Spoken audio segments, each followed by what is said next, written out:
Hello guys, welcome back to our channel.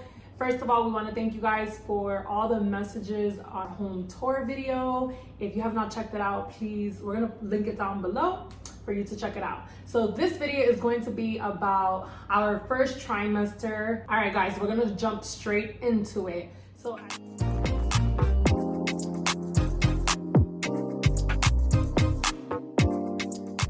I'm not sure if you guys are aware of it, but when you do go through IVF, you're already feeling pregnancy symptoms. I mean, nausea, bloat. yeah.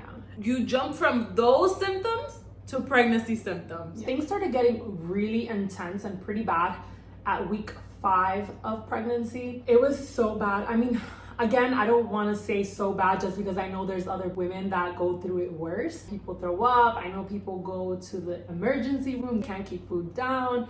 That was not my situation, but it literally felt like I had a stomach bug and I was in bed with nausea. I could only basically intake grains. Like it was just pure carbs, plain white rice, plain waffles, bread, which is interesting to say because the thing people like, I lost a bunch of weight because I was sick. On the other hand, I did not lose weight, guys, just because I was eating every 2 to 3 hours and it was just plain carbs. And so I gained 8 pounds in like 2 weeks. Also, one of your symptoms was you were cramping really bad, and it was because you were hungry. So we ended up figuring out that she needed to eat every 2 hours. Yeah, and it was a really scary time as well, just because it's so early on in the pregnancy, and when you're feeling cramping, is this normal? Are we gonna start miscarrying? And those are the things that I was like terrified about. And there was a point that my cramps were so intense and so bad, and I called my doctor. I went into the office, ultrasound, just to make sure everything was okay. Thank goodness baby was fine. I think it had to do with a mix of having endometriosis plus the progesterone. That's right. I had progesterone pills that you have to insert into your vagina. Yeah, a pill in your vagina. But it was really uncomfortable, and I feel like anytime I would take that, maybe my cramps were worse. Yeah. And then plus when I wasn't eating, I was also cramping. It was just really intense. I thought pregnancy and cramps didn't go together, and so that was a bummer. Around week 7, I stopped those medications, which was really great. It helped with my cramping, but my nausea was still so bad that I think I was in bed 24/7. With the lemons. I cut up lemons. I heard that helps. Maria had gotten me like ginger mints, wristbands. Little that's wristbands. Supposed to be for like seasick and things like that. Like those are the same because of the pressure point. It didn't work. Yeah, so but the little mints that you got me was really good the first week. Afterwards, every time I put it in my mouth, I was nauseous from it. I feel like for the first trimester, there's a lot of trial and error. You literally do not know what's gonna work for you. And whatever's working for you that week might not work next week, and you just need to come to terms with that. Do not even stress about it because it's gonna happen. My nausea and being in bed happened between week 5 and week 10. So it's like I have a weird relationship with COVID because since we were home, I can't think about being at work and feeling the way I was feeling during those weeks. Yeah. So I'm kind of grateful that we were home. That's right. I didn't even think of that. Yeah. Makes sense. So then week 10 things got so much better, and then I started getting the sickness at night. So then it stared becoming like a night thing instead of morning sickness. I'm like, why is it called a morning sickness? It was all day sickness, and then it moved to night sickness. And then it was only at night, and so I would wake up like midnight, go in the fridge, pop my waffle I would open my eyes, and Casey's sitting at the edge of the bed eating a waffle. She's like, I woke up because I know I had it would wake me up. It was bad. I think you so teared hungry. several times. I was crying over food because one, you didn't want to eat. We have a video that we're gonna link. Then the pizza. You remember that? Okay, guys. We have a little clip. We were having a video meeting with Casey's mom, and they were eating this like Papa John's Alfredo sauce pizza with garlic crust. Yes. And Casey's mom didn't understand what she was doing, but she just kept, like, she was pushing it. She was talking about it. She's like, ooh, this pizza is so good. The way we say here in New York City is she dragged it. Like, she dragged it. She definitely dragged it. I'm like, the pizza couldn't have been that good. Right. So she was like eating her pizza on screen, and Casey was just like, you can see Casey was going through something. I mean, guys, she was on FaceTime. She took a bite out of the pizza and like let the cheese come out of her mouth, and I was like, and then wait, hold on. I was so upset. Then we finished the meeting, and Casey takes a shower. She puts her PJs on, and she's so angry, and I can see that she's angry, and I'm like, I can order the pizza. Mind you, it's 11 p.m. It was 11 o'clock, so she calls her grandpa. She's like, Abuela, I want pizza. No. And my mom was showing me this pizza on the screen. You're laughing. Like, You're laughing, but that was a hard day. that was very difficult. Thank you, I know, Maria. because that clip that's gonna go right now.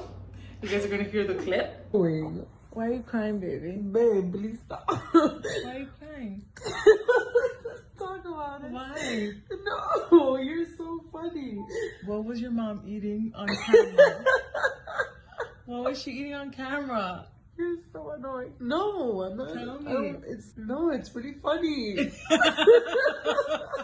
Oh my god, I can't believe I cried for pizza. This is not funny. Oh, babe. I don't know why I'm crying. Can you stop recording? And yes, that was the situation that we went through that night. And Casey was so upset, and I felt so bad because she really didn't let me order the pizza. She really wanted it. And then guess what, guys? 2 days later, we ordered the pizza, and it wasn't even that good. It wasn't. I was like, I wanted real pizza, like some familia pizza. I felt like I was eating pasta. I would cry for food when I was hungry. I would still cry now. Like, But you would cry for food when you weren't hungry and you had to eat. Yeah, because then I didn't want to eat. Oh my god, it's such a hard time. Hello. Week 10 comes around. Besides all of my emotional craziness, I was like crying for crazy things. Roller coaster. Yeah, for sure. Week 10 to like about week 12 or 13, things were so much better. I know people say that you don't show until you're like super far along. That was not the case for me. I was super bloated, and my jeans stopped closing. Yeah, I remember that. And I was like, my jeans are not fitting me. My size 6 and 8. Oh no. It was really hard, guys. But We weren't expecting that though. No, I mean, Maria started showing around 27 weeks. 6 months pregnant. We were definitely not expecting to show so early. So it caught us by surprise. Yeah. I was like, listen, I have watched enough YouTube videos to know that if you're gonna ever buy maternity pants, just buy them from now so you can really get good use of them. Yeah. You'll use them through the pregnancy and you'll use them postpartum. So that's what I did. You know, I ordered her some maternity You know pants. what it is, guys? I just feel like the Instagram influencers that are pregnant, they don't show until they're about 20-30 weeks, like in between that time frame.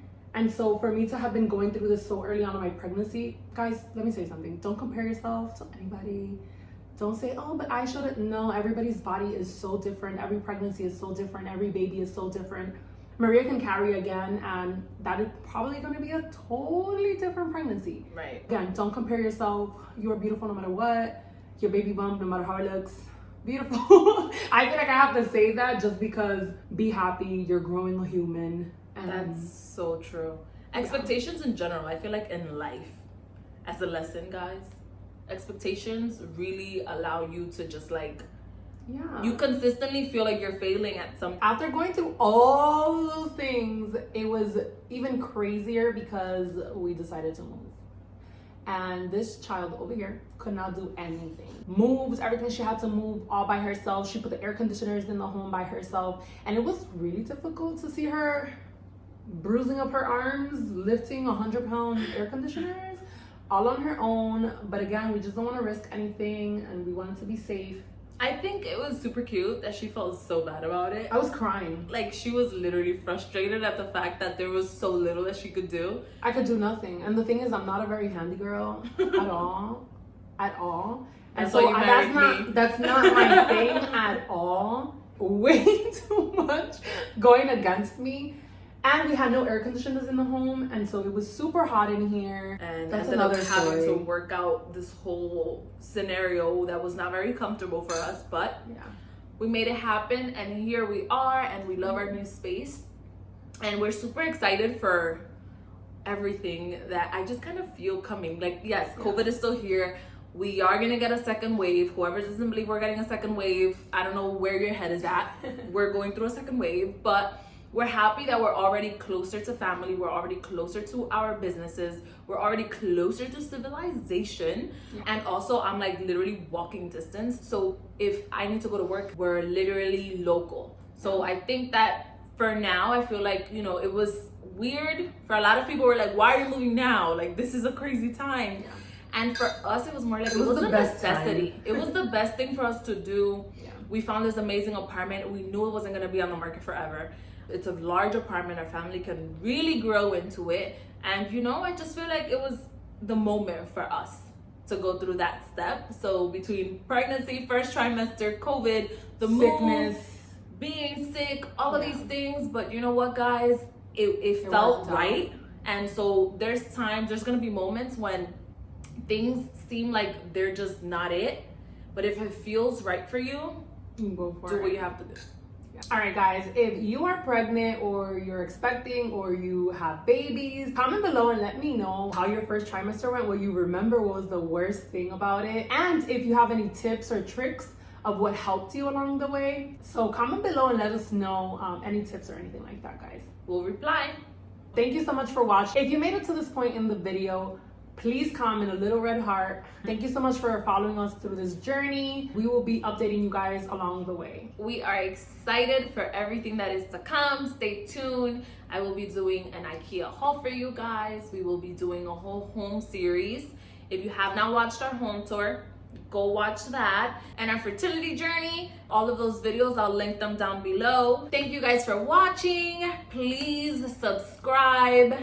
Hit the notification bell so you can know when we upload a new video. New uploads every Sunday, and we'll see you guys next week. Bye.